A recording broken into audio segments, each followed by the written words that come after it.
नमस्कार मित्रांनो, learning with import export with Avinash या चॅनलमध्ये पुन्हा एकदा स्वागत आहे. आज मी आहे सांगली ह्या शहरामध्ये, प्राचीन शहरामध्ये, जे कृष्णा नदीच्या काठी एक वसलेलं शहर आहे आणि त्याच्यामध्ये वेगवेगळी अशी पर्यटन स्थळ आहेत. जशी गणपतीचं मंदिर आहे, इथे खूप प्राचीन आहे, प्रसिद्ध आहे. आणि कृष्णा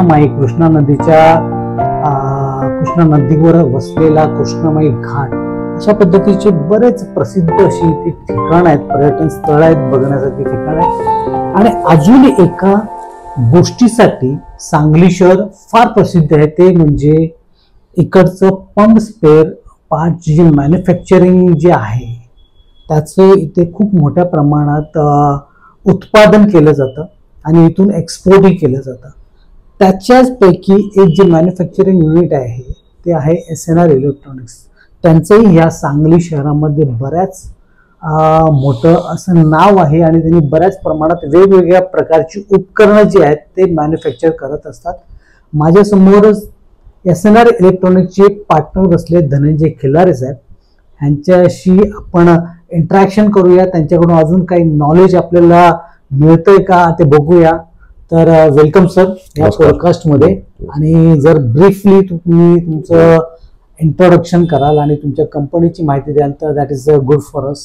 बरोबर. सुरुवातीला म्हणजे तर आमची जी SNR इलेक्ट्रॉनिक्स ही जी फर्म आहे, मॅन्युफॅक्चरिंग जी फर्म आहे, ती आम्ही 1994 साली सुरू केली. अच्छा, 94 ला. आणि मी धर्मेंद्र खिलारे आणि माझे पार्टनर राजेश केसरे, आम्ही दोघं पार्टनरशिप मध्ये ही फर्म चालू केली. तर सुरुवातीला बेसिकली याच्या पाठीमागचा उद्देश असा होता की हा बेसिकली आमचे जे प्रोडक्ट्स आहेत ते ऍग्रिकल्चर बेस्ड आहेत, ते शेतकऱ्यांसाठी उपयोगी अशी उपकरणं आहेत. मग शेतकऱ्याला जे काही प्रॉब्लेम्स येत होते सुरुवातीला, की पंप रिलेटेड म्हणजे मोटर चालू बंद करणे, व त्यावेळेच्या काळामध्ये 27-28 वर्षापूर्वी लाईटचे प्रॉब्लेम्स खूप होते, लाईट येणं जाणं खूप होतं.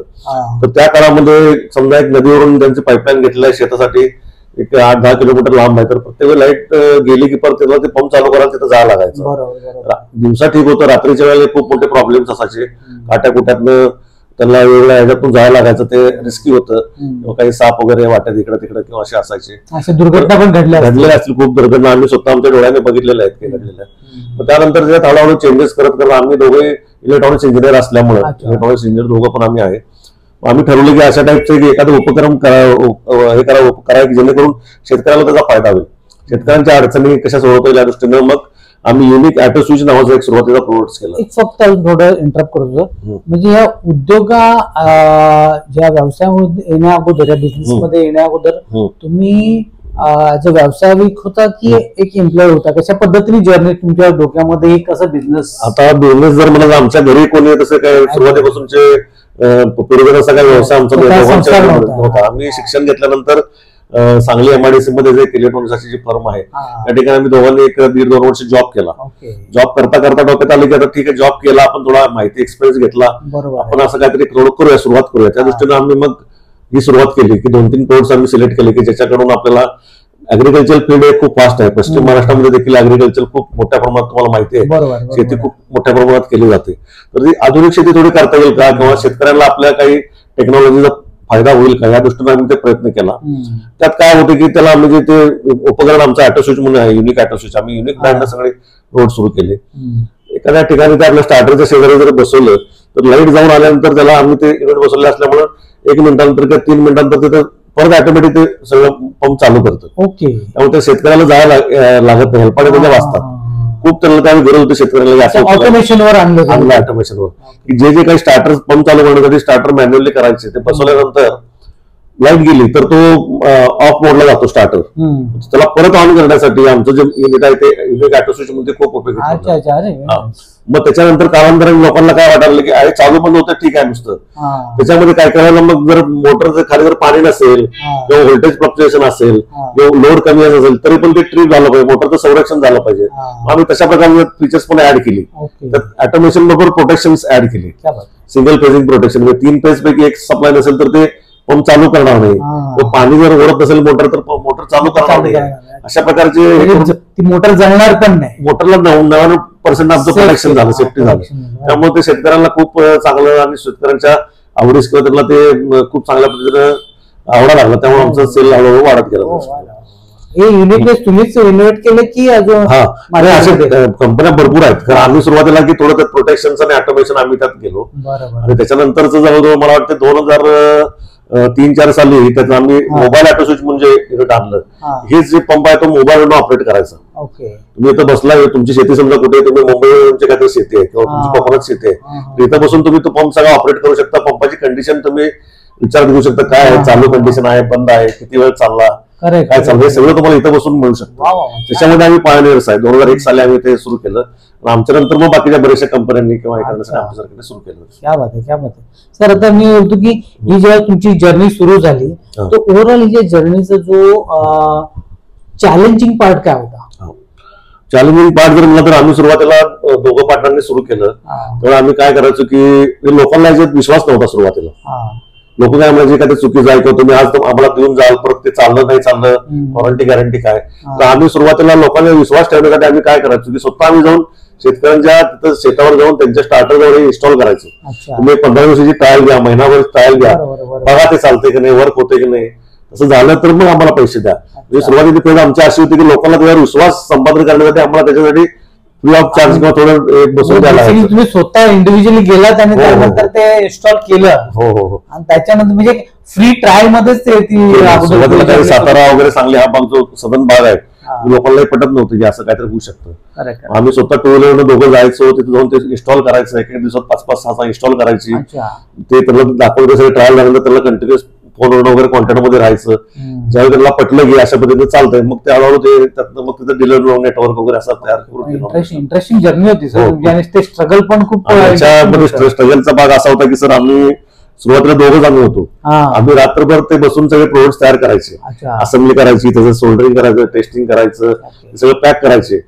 दुसऱ्या दिवशी उठलं की एक बॅग घेऊन दोघं आम्ही पुढे चालवणारा एक मागे घेऊन बसायचा, असं आम्ही ठराविक ठिकाणी घेऊन जायचो, त्या ठिकाणी बसवायचे, आणि मग तो परत आलेली काय ऑर्डर असेल ते परत दुसऱ्या दिवशी. असा आमचा एक सुरुवातीचा 1 वर्ष 2 वर्षाची जर्नी होती. मग ते पेशन्स जो आहे ना, मग तुम्हाला जो पहिला एक चांगला अनुभव कुठे मिळाला की माणसाने विश्वास ठेवला तिथे, आणि एक असं एक प्लेझंट अनुभव, पहिला अनुभव तिथून. कारण बघा, 2 वर्षाची जर्नी तुमची जी बिगिनिंग स्ट्रगल आहे, त्याच्यामध्ये ते पेशन्स, कन्सिस्टन्सी ते फार महत्वाचं आहे.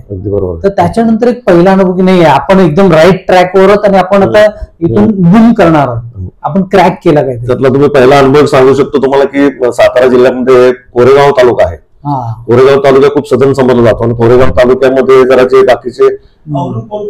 बाकीचे जे काही एक शेतकरी होते की ते खूप चांगल्या पद्धतीने किंवा आधुनिक शेती करण्यासाठी इंटरेस्टेड होते. तर आम्ही एकदा काय केलं की आमच्या डोक्यात एक चर्चा अशा, काही लोक इंडिव्हिज्युअली गेले की तिथे तेवढ्या पुरतच ते व्हायचं, ते म्हणायचे काही 10 पैकी 4 लोक म्हणायचे बसवा नको असं व्हायचं. मग आम्ही एकत्रित एक दिवशी बाजाराचा दिवस गाठला तिथं, आणि बऱ्याचशा लोकांसाठी जे बाजारामध्ये जसे भाजीपाल्याचे किंवा इतर जसे स्टॉल असतात तसं आम्ही एक छोटं टेबल लावलं. त्या ठिकाणी आपल्या त्या माईकवरून लोकांना पुकारून सांगितलं की अशा प्रकारचे प्रोडक्ट्स आहे, त्याची आम्ही माहिती देतोय, आणि तुम्ही कोणा हवा एका ठिकाणी आम्ही तुम्हाला बसून दाखवतो.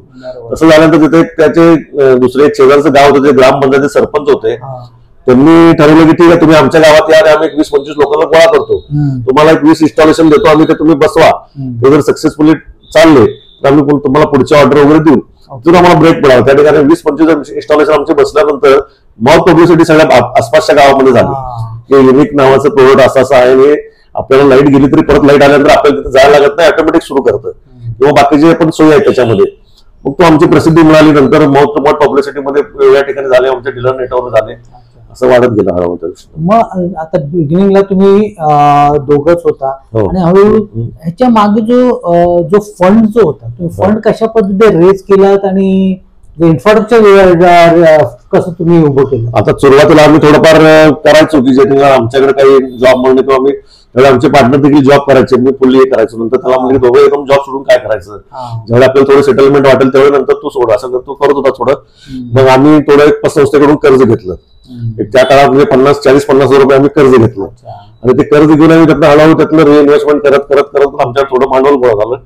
त्यातून सुरुवातीला वर्ष 2 वर्ष तर आम्हीच करत होतो. नंतर मग हळूहळू आमच्या बरोबर एक दोन आम्ही कामगार वाढवले, असं करत गेलो हळूहळू पुढे गेलो. त्यानंतर मग ज्यावेळी आम्हाला आमचा कॉन्फिडन्स वाटायला लागला त्यावेळी इतर बँका पण तयार झाल्यात. मग सुरुवातीला आम्ही सीसी 2 लाखाची सीसी, परत काही लोन असं करत करत आम्ही सुरुवात केली. आणि सुरुवातीला 10 बाय 10च्या खोलीमध्ये आमच्या घरीच आम्ही करायचो. 4-5 लोक आम्ही दोघं बसून करायचो. त्यानंतर हळूहळू सुरुवातीला जे तुम्ही सुरुवातीच्या आमच्या ऑफिसची जागा म्हणली तिथे गेला होता, तिथं बेसमेंटला आम्ही आमचे एक मित्र बिल्डर होते, त्यांनी आम्हाला थोडे उधार 25-25 हजारची इन्स्टॉलमेंटवर आम्हाला 2.5-3 लाखाची जागा दिली. तिथंच आमचं वर्कशॉप आणि तिथं ऑफिस होतं. नंतर हळूहळू वाढत गेलं, परत आम्ही MIDC मध्ये जागा घेतली. MIDC मध्ये आता जवळजवळ आमच्याकडे 70 ते 80 वर्कर्स काम करतात. आता ही मॅन्युफॅक्चर जे युनिट होतं ते तुम्ही कधी एस्टॅब्लिश केलं? आम्ही 2005 साली तिकडे आम्ही शिफ्ट झालो. मॅन्युफॅक्चरिंग 20 वर्ष झाली. हा झाले तिथे 20-15 वर्ष तिथे झाली. आणि आता परिस्थिती अशी आहे की ती जागा आता आम्हाला कमी पडते. आम्ही दुसरी पण एक्सटेन्शनचा पण थोडं एक्सपान्शनचा पण विचार करतोय त्या गोष्टी. इंटरेस्टिंग जर्नी आहे तुमची सर, अँड इन्स्पायरिंग जर्नी आहे. नाही कसं होतं की घरातला काही बॅकग्राऊंड कुठलाही बिझनेसचा नसताना किंवा नसताना वयात उतरणं, घरातले प्रत्येक म्हणजे जॉब करतोय तर तुला त्यावेळी जॉबला म्हणजे कसे इंजिनियर लोकांना त्यावेळी 3,000-4,000 एवढं पेमेंट असायचं 2 वर्ष. तेच करत राहतं. आम्ही म्हणलं किती दिवस करायचं, थोडं वेगळ्या पद्धतीने काहीतरी करून बघू, नाही झालं तर करू अशा पद्धतीने केलं. आणि सगळ्यात महत्त्वाचा जर विचार केला तर आम्ही लोकांच्यापर्यंत पोहोचताना कुठल्याही प्रकारे त्यांना प्रलोभन दाखवलं नाही. म्हणजे काय ती रिअलिटी सांगितली, जेव्हा लोकांनी विश्वास ठेवला आणि त्याप्रमाणे आता ती जी लोक आहेत आमची तर अजूनपर्यंत आमच्याशी जोडले गेले नाही. ते दुसऱ्या कुठल्या कंपनीशी रिलेशन आहे, एवढ्या वर्षाचं रिलेशन आहे, ते मेंटेन करणं फार महत्वाचं आहे. आणि ते फार महत्वाचं आहे की तुम्ही एम्प्लॉय न होता एक एम्प्लॉयर झाला आणि दुसऱ्यांना ऍज अ एम्प्लॉयर म्हणून ठेवला, रोजगार संधी दिली. दॅट इज खूप मोठी गोष्ट. आमचं सुरुवातीपासून तसं एक होतं की आपण स्वतः म्हणजे कामगार म्हणून काम करण्यापेक्षा आपण असं काहीतरी करू की आपल्याकडे 10-15-20 कामगार असतील, त्यांचा म्हणतात हे सगळं चालू. आता आमची सगळी टीम म्हणून आम्ही सगळं काम करतो. जवळजवळ आमचं पुण्याला मार्केटिंग ऑफिस आहे, बेळगावला ऑफिस आहे, नागपूरला आमचं ऑफिस आहे, मुंबईला देखील आमचं ऑफिस आता प्लॅनिंग सुरू आहे सध्या. ओके. अच्छा सर, आता ओव्हरऑल हे म्हटल्यानंतर एक मॅनेजमेंट आली, एक पूर्ण कंपनी चालवणं म्हणजे एक मॅनेजमेंट आली. तर त्याच्यामध्ये तुम्हाला कुठे कधी एखादा असा एक्सपिरियन्स आला का की ऑब्स्टॅकल्स आला किंवा की असा अनुभव आहे की जो तुम्ही शेअर करू शकता? कारण एक 20 वर्षाचा, एक 25 वर्षाचा काळ आहे, बरोबर, आणि एवढ्या लोकांना एकत्र बांधून ठेवणं हे सोपी गोष्ट नाही, मॅनेज करणं सोपी गोष्ट नाही. त्यासोबत मार्केटिंग म्हणजे ऍडमिनिस्ट्रेशन, मॅनेजमेंट ह्या पद्धतीने तुम्ही कशा पद्धतीने हळूहळू शिकत गेलात किंवा कशा पद्धतीने तुम्ही तुमचा विश्वास संपादन केलं? आता त्याच्यात तुम्ही जर म्हणला तर आम्ही पार्टनरशिप मध्ये दोघं कसं आहे की आम्ही काय केलं की थोडं आपण डिवाइड करून घेऊ. दोघांनीच दोन्हीकडे लक्ष देण्यापेक्षा एक ठरवून घेऊ की तू जरा बऱ्यापैकी टेक्निकली पार्ट्स आहे, तू टेक्निकल किंवा डेव्हलपमेंटचा पार्ट आमचे पार्टनर बघतात, राजेश केसरे. आणि मी काय करणार, परचेस, मार्केटिंग किंवा बाकी घेतल्या रिलेटेड गोष्टी त्या ऍडमिनिस्ट्रेशनचं हे मी बघायला लागलो. म्हणजे दोघांनी आपलं डिस्कशन होणार, कारण प्रत्येक वेळी प्रत्येकाने त्या फील्डमध्ये अगदी इन्व्हॉल्वमेंट जास्त किंवा अगदी लक्ष द्यायचं नाही. तर माझ्या मार्केटिंगसाठी मी काय वापरायचं किंवा कुठं वाढवायच्या दृष्टीने मी प्रयत्न करू. डिस्कशन नेहमी होत असतं, फक्त एक वेगळा वेगळा केल्यानंतर काय होतं, एकच मॅन पॉवर दोन्ही ठिकाणी वापरली जाणार.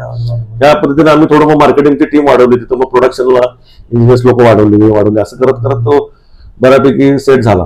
पूर्ण इन्फ्रास्ट्रक्चर उभा राहिलं. थोडं तिथं काय लगेच होत नाही, 2-4 वर्षाला थोडं थोडं करत वाढलं. करेक्ट. आणि आता म्हणजे असा एखादा काही अनुभव आहे का की फायनान्शियल सेटबॅक आला असेल किंवा असं काही ले डाऊन आलं असेल? कधी कधी होतं ना की मार्केट डाऊन जातं आणि त्यावेळेस जे आहे, कारण एक इन्फ्रास्ट्रक्चर उभं केलेलं असतं, त्याला सस्टेन करणं तर गरजेचं आहे, पण तेवढा सप्लाय नसतो, फायनान्शियल सप्लाय नसतो, किंवा असा एखादा अनुभव आहे का तुमचा? तसा अनुभव खूप, म्हणजे त्या अनुभवात आम्ही भरपूर शिकलो. तो सुरुवातीलाच फेज होता आमचा. आणि त्यावेळी आमचे जे रेग्युलर प्रोडक्ट छोटे मोठे होते ते आम्ही, हे कसं असतं की आम्हाला त्यातला वर्षातला सीझनचा पिरियड असतो, एक 6 महिने. तो जो पिरियड असतो तो साधारणतः पावसाळा सोडून इतर सीझन, म्हणजे दिवाळी झाल्यानंतर ते तुमचा मे एंड पर्यंत किंवा जून पर्यंत, त्याच्यामध्ये लोकांच्या पंप्स जास्त मॅक्झिमम प्रमाणात चालू असतात. पावसाळ्यामध्ये पंप्स काय चालू नसतात, बंद असतात. त्या पिरियडमध्ये लोकांना याची गरज वाटते, त्या पिरियडमध्ये इलेक्ट्रिक सप्लायचा पण प्रॉब्लेम असतो, इतर गरज असते. तर आमचा थोडा सिझनेबल असायचा की 3-6 महिने सीझन, पर 6 महिने बऱ्याचपैकी आम्हाला 6 महिन्यासाठी काय व्हायचं की ठराविक जो त्यांचा पगार, त्यांचं बाकीचं जे लाईट बिल, हा एक्सपेन्स आम्हाला द्यायलाच लागायचा. त्यासाठी आम्ही त्या सुरुवातीला काय केलं, आपण वेगळ्या फील्डमध्ये ट्राय करू म्हणून दुसरं एक आम्ही काम घेतलं. एखाद्या इंडस्ट्रीचं सगळं पूर्णपणे इलेक्ट्रिकचं सगळं वायरिंग बिरिंग किंवा असं करून द्यायचं, असं मी डोक्यात ठेवून जरा केलं. एक ती पण फॅक्टरीज होती, त्याच्या पंपच्या सगळं तिथल्या लूम्स वगैरे, असे पॉवर लूमचं वगैरे आम्ही काम घेतलं. कारण आमचं दुर्दैव असं की ते फॅक्टरी त्यांचा काय तर बेसिक प्रॉब्लेम झाला. आम्ही जवळजवळ त्या काळामध्ये जवळ 7-8 लाख रुपये तिथे गुंतवले, आमच्या इकडून या ह्याच्यातून तिकडे गुंतवले गेले होते. आणि ते पैसे आम्हाला जे 1.5-2 महिन्यात मिळणार होते ते जवळजवळ 3-4 वर्ष मिळालेच नाही. त्यावेळी आम्हाला फायनान्शियली एवढी अडचण झाली की सप्लायर लोकांना द्यायला पेमेंट नाही. सप्लायर लोकांना पेमेंट दिलं त्यामुळे ते मटेरियल देणार, पुन्हा ऑर्डर तर दिसत आहेत कारण आमच्याकडे पैसे नव्हते आणि आमचे तिथं ते पैसे अडकल्यामुळे आम्ही त्यांच्याकडे काही करतो, त्यांची अडचण असल्यामुळे ते लवकर आम्हाला पैसे देत नव्हते. त्यावेळी कळालं की आपल्या बिझनेस मधले पैसे जे सेफ एक कोटा ठेवूनच आपण दुसरीकडे गुंतवावे, थोडा रिझर्व आहे ना तो पाहिजे. आम्ही असं वाटलं की मग आम्ही काय करायला लागलो की नाही बाबा आपले 2-3 महिन्यासाठी प्रोडक्शनसाठी काय रोलिंगसाठी जे पैसे आपण बाजूला ठेवून मग काय इतर गोष्टी आहेत ते करूया. त्यावेळी आमच्या दुकानाला खडा लागला की तुम्ही इतर पटकन इथले पैसे तिकडे गुंतवले, इथं काय झालं तर ते तुम्ही अडचण देऊ शकता. तो आम्ही पुढे आतापर्यंत कंटिन्यू फॉलो करतो की आपलं काहीतरी फिक्स एक कोटा साईडला पाहिजे. बरोबर, कारण तर रोलिंग साठी लागणार. अच्छा, आता सर मला तुमची जी उत्पादन आहेत ना, जी प्रोडक्ट आहेत त्यांची नावं सांगा ना, म्हणजे ओव्हरऑल लोकांपर्यंत पण ते जातील की कुठले कुठले प्रोडक्ट आहेत. आता जर शेतकऱ्यांसाठी जर म्हणलं तर आपल्याकडे असे बरेचसे आमच्या जवळजवळ प्रोडक्ट 70 आमची रेंज आहे. खूप म्हणजे जेवढे रेंज मला वाटते की आपल्या महाराष्ट्र किंवा तर भारतामध्ये बऱ्याचशा अशा कंपन्या आहेत, 30-35 अशा कंपन्या असतील आमच्यासारख्या करणार आहेत. तर हे पूर्ण रेंज असणाऱ्या कंपन्या खूप कमी आहेत. काय पर्टिक्युलर त्याप्रमाणे करतात. तर आम्ही ऍग्रिकल्चरला लागणारे की युनिक ऑटो स्विच आहे किंवा युनिक ऑटो स्विच 2001 आहे, मोबाईल ऑटो स्विच आहे किंवा तुम्ही वेगळ्या टोमॅटो डिजिटल ओपन वेल स्टार्टर, सबमर्सिबल स्टार्टर, त्यानंतर मीटर बॉक्स, रोबोट टायमर आणि अशा बऱ्याच पद्धतीची रेंज वाढवली का तर फक्त शेतकऱ्यांसाठी डिपेंड न राहता त्यानंतर डोमेस्टिक मधले जे पंप्स आहेत, आता घरगुती आपल्या ऍग्रिकल्चर सोडून घरगुतीचे पंप बसवलेले असतात, त्याला जो स्टार्टर्स आम्ही तयार केला त्यानंतरचा तो प्रत्येक सबमर्सिबल पंपाला लागतोच. आमच्याकडे युनिक फॅसिलिटी अशी आहे की आम्ही त्यात प्रोटेक्शन वाढवले, ऍडिशनल त्यांना फॅसिलिटी दिल्या आणि त्याची वॉरंटी वगैरे चांगली दिल्यामुळे तो आम्हाला चालला. नंतर ओपन तसंच ओपन वेलसाठी आपण डोमेस्टिक साठी वापरला जातो. त्याच्यानंतर मी वॉटर लेवल कंट्रोलर्स म्हणजे आपल्या घरावरची पाण्याची टाकी भरली की ऑटोमॅटिक पंप बंद होणार, परत ती पाण्याची लेवल खाली जसं तुम्ही वापरल्यानंतर वापर खाली गेली पाण्यात टाकी परत पंप चालू होणार, म्हणजे तुम्हाला तिकडे बघायची गरज नाही, तो कंटिन्युअस तेवढं स्टोरेज तुम्हाला मिळणार. शिवाय लाईट एक मोटर असते की काय असते? नाही, रेग्युलर तुमची मोटरच असते, त्याला आमचं युनिट बसतं आणि त्याला ते लेवलवर सेन्सिंग केलं जातं. त्याला एक पाण्याच्या ओव्हरफ्लो होणार म्हणजे टाकी त्याच्या अलीकडे तो सेन्सर बसवला जातो, त्याला तो सेन्सर टच झाला की तो तिथं पंप बंद होतो. परत तुम्ही वापरल्यानंतर जसे लेवल कमी होईल ते खाली बॉटमच्या लेवलला आले की तिथं चालणार पंप ऑटोमॅटिक चालू होतो. सिंगल युनिटचं काय जरी असेल प्राइस ते कसं असतं की ते सबमर्सिबल पंपाला आहे का कुठल्या पंपाला त्यानुसार सगळं इन्स्टॉलेशन करून 4,500-5,000 पर्यंत कॉस्ट डोमेस्टिकला जाते. त्याच्या हॉस्पिटलला वेगळे असते, इंडस्ट्रीला वेगळे असते, असे वेगवेगळे कॅपॅसिटेशन त्या पद्धतीने असतं. हाईट किती आहे किंवा किती कॅपॅसिटीचा पंप आहे त्यानुसार आपण टाकीची कॅपॅसिटी किती आहे या पद्धतीने करतो. आता जर सांगली वगैरे या परिसरात आम्ही इकडे तिकडे बघितलं तर आम्ही खूप वर्षाला साधारणतः आमच्याकडे नाही म्हणता 400-500 आमची इन्स्टॉलेशन त्या एका प्रोडक्टचे होतात आणि त्याची सर्व्हिस द्यायला लागते. बेसिकली हे सगळे आमचे प्रोडक्ट्स आहेत ते सर्व्हिसेबल आहेत. तुम्ही सर्व्हिस म्हणजे आमचा डीलर देतो किंवा आमचे सर्व्हिस स्टेशन आहेत वेगवेगळ्या ठिकाणी तिथं मिळतं किंवा काही लोक परत फॅक्टरीकडे आमच्या रिपेअरीसाठी पाठवतात. त्यामुळे लोकांना असं नाही की 2-4 वर्ष चालवलं आणि प्रोडक्ट फेकून दिलं असं नाही, कंटिन्यू तुमचे इंटरॅक्शन चालू आहे. तो एक शेतकरी 10-15 वर्ष आमचे प्रोडक्ट्स वापरतो.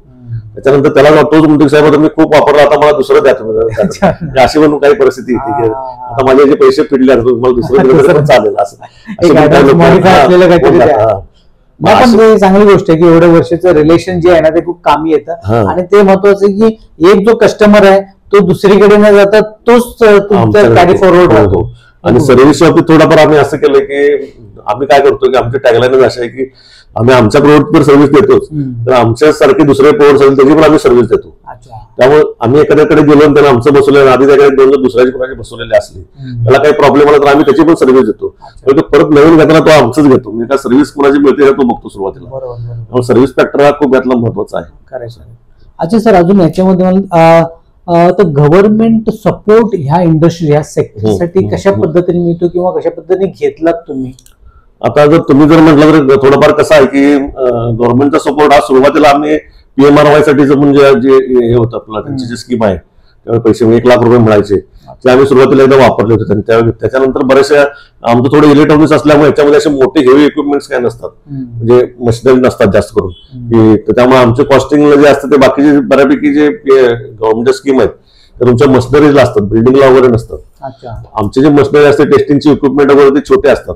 एक आमचं सोल्डरिंगचं मशीन आहे किंवा इतर बाकीचे मशीन्स आहेत त्यासाठी एवढी काही इन्व्हेस्टमेंट लागत नाही.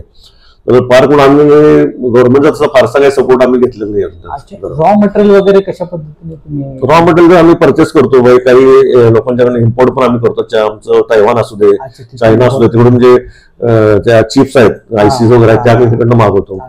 शिवाय आणखी आणि इथं मुंबई किंवा आसपास दिल्ली इकडून तिकडून रॉ मटेरियल आमचं लोकल लेवलला पण प्रोक्युरमेंट करतात. हो, करून घेतो आम्ही. अच्छा सर, आता काय बोलत होता तुम्ही? आणखी एक सांगायची महत्वाची गोष्ट अशी आहे की आमच्या टाईपचे जे प्रोडक्ट्स आहेत त्यासाठी बऱ्याच लोकांच्या अजून जुन्या पद्धतीवर जे इलेक्ट्रॉनिक्स मध्ये जुनी टेक्नॉलॉजी आहे त्याच्यावरच काम करतायत. आमचं प्रत्येक प्रोडक्ट हे मायक्रो कंट्रोलर युक्त टेक्नॉलॉजीने बनलेलं आहे. त्यामुळे आमचं 300 रुपये जे कमीत कमी जे प्रोडक्ट त्याच्यावर देखील आमचा जो आयसी चिप आहे ती मायक्रो कंट्रोलर युक्तच आहे. त्यामुळे त्याचं लाईफ खूप जास्त आहे आणि थोडंफार सर्व्हिसचा पार्ट पण कमी आहे. बाकीच्या प्रोडक्ट्सला जर 10 मध्ये 4 सर्व्हिस द्यायला लागेल तर आमच्यामध्ये 20 मध्ये एकाला सर्व्हिस द्यायला लागते. प्रोडक्टची जी मजबूती आहे ती सस्टेनेबिलिटी आहे ती चांगली आहे. हो, थोडंफार कॉस्ट आमची जास्त जाते. खरं ते प्रोडक्ट एकदा घेतल्यानंतर तुम्हाला सारखी सर्व्हिस करायची गरज व्हॅल्यू ओव्हरऑल त्याचे एक व्हॅल्यू ऍडेड तुम्ही देता. हो, आणि पुढे टेक्नॉलॉजी वाईज आपण पुढे आहे सगळं ऍडव्हान्स मध्ये.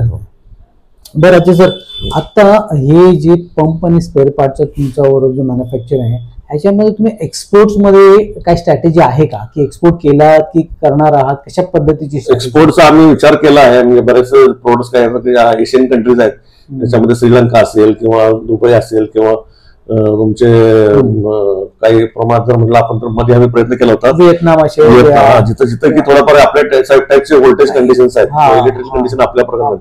मध्ये आम्ही दोघं जण एक याचा पण दौरा नैरोबीला पण जाऊन आलो, साऊथ आफ्रिका नैरोबीला पण जाऊन तिथं पण आम्ही बघून आलो. 8-10 दिवस होतो, एक एक्झिबिशन होतो, तर आम्ही पार्टिसिपेट झालो होतो. तिथली कंडिशन काय आहे किंवा तिथं कशा पद्धतीचं चालतं किंवा आपले प्रोडक्ट तिथं चालतील का, असा पण आम्ही प्रयत्न केला.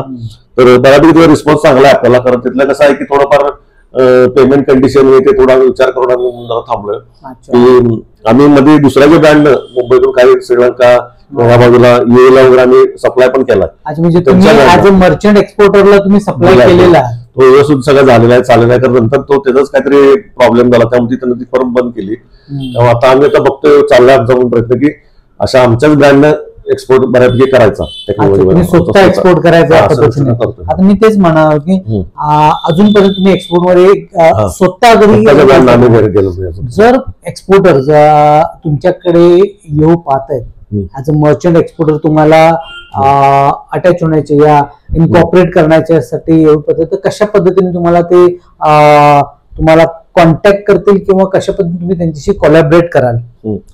आता कोलॅबोरेशन करण्यासाठी ठीक आहे, आमच्या बऱ्याच वेबसाईट चालू आहेत किंवा 2-3 सर्च इंजिनला पण आम्ही जॉईन आहे, एक्सपोर्ट इंडियामध्ये आहे किंवा बरेचसे यामध्ये चालू आहे किंवा त्याच्यातून पण आम्हाला एन्क्वायरीज येतात की अशा पद्धतीचं आहे. तर त्यात मेडिएटर आम्ही बघतो की स्ट्रॉंग आपला इंडियन मेडिएटर कोणतं पाहिजे की जेणेकरून आपण त्याच्यावर विश्वास ठेवू शकतो. आता आम्हाला नेहरूमधनं पण रिक्वायरमेंट होत्या. खरं तिथं कसं होतं की ते किती त्या लोकांच्यावर विश्वास आपण ठेवायचा. आणि तिथं पेमेंट गेला तर बऱ्याचशा लोकांनी त्यांचे अनुभव सांगितले की तिथे गेल्यानंतर मटेरियल एकदा ते गेलं परत पेमेंट आलं नाही, काय अशा गोष्टी बऱ्याचशा टर्म्स कंडिशन आधी करावं लागतात. आणि ते बल्कमध्ये जर तुम्ही पाठवलं तरच त्याचा फायदा होऊ शकतो. बरोबर आहे. त्यासाठी आम्ही थोडं विचार करतो की काय करायचं, काय प्रश्न. तर नक्कीच आम्ही असं जर काय आम्हाला ऑपॉर्च्युनिटी आहे तर आम्ही त्या ऑपॉर्च्युनिटीच्या सर्चिंग मध्ये आहे, अशी काहीतरी मिळाली आम्हाला बऱ्याच. जर एक्सपोर्टर त्या पद्धतीचे आले की त्या पद्धतीने बल्क सप्लाय वगैरे तुम्ही त्याला एंटरटेन करू शका. चालेल. अच्छा सर, आधी ह्याचं जे सर्टिफिकेशन जे आहे, जर एक्सपोर्ट साठी असेल किंवा मॅन्युफॅक्चरिंग साठी असेल तर कुठले कुठले सर्टिफिकेशन लागतात? आता कसं आहे की जनरली जे आमच्या इथले लोकल जे प्रोडक्शन साठी किंवा टेस्टिंग साठी जे आहे ते थोडं आम्ही सेमी गव्हर्नमेंट मध्ये किंवा इकडे तिकडे मध्ये आम्ही बऱ्याचला रेल्वेमध्ये वगैरे जे काम केल्यामुळं ते आमच्याकडे सर्टिफिकेशन आहेत. क्वालिटी वाईज जे सर्टिफिकेशन आमच्याकडे आहेत बऱ्यापैकी. परत आपलं तुमचं जे इंटरनॅशनल लेवलला जे आपल्याला जसं, तर त्यात कसं होतं की थोडंफार वेगवेगळ्या कंट्रीज प्रमाणे त्यांचे नॉर्म्स वेगळे असतात. त्यांना काय कॅबिनेट कशा पद्धतीचं पाहिजे, त्यांचं पॅकिंग कसं पाहिजे, त्याचं किती दिवस ते त्याला वॉरंटी गॅरंटी दिली पाहिजे, सगळं त्यांच्या वेगवेगळे असतात. त्या पद्धतीने आपण त्याला तसं तयार करून देऊ शकतो.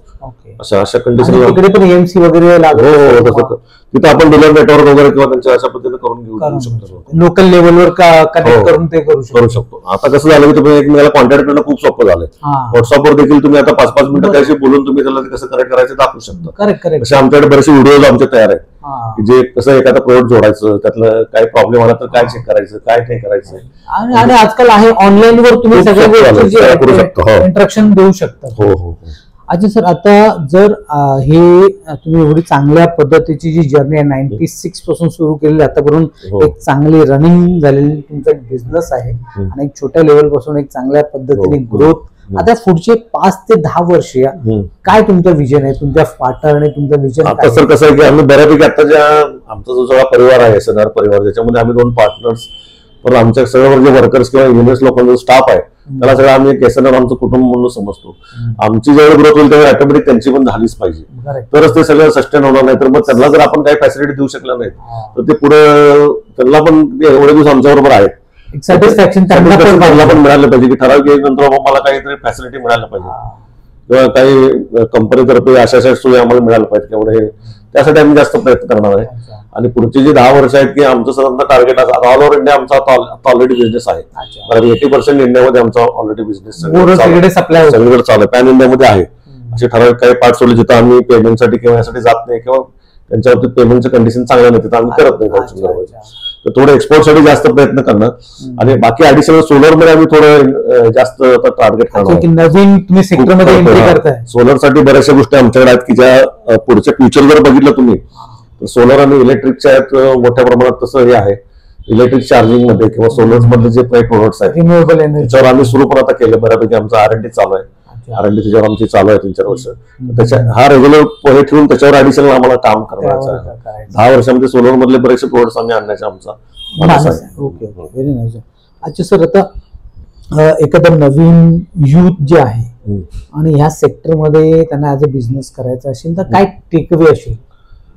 मी सगळ्यांना युथला सगळ्यात महत्वाचं हे सांगून घ्यायचं, ठीक आहे ते त्यांच्या त्या क्षेत्रामध्ये इंजिनियर झाले असतील काही झाले असतील तर तरी पण तुम्हाला बेसिकली जे प्रॅक्टिकल नॉलेज आहे किंवा ऑन फील्ड नॉलेज जे आहे ते तुमच्या 4-5 वर्षाच्या किंवा तुमच्या इंजिनियरच्या करिअरपेक्षा ते खूप महत्वाचं असतं.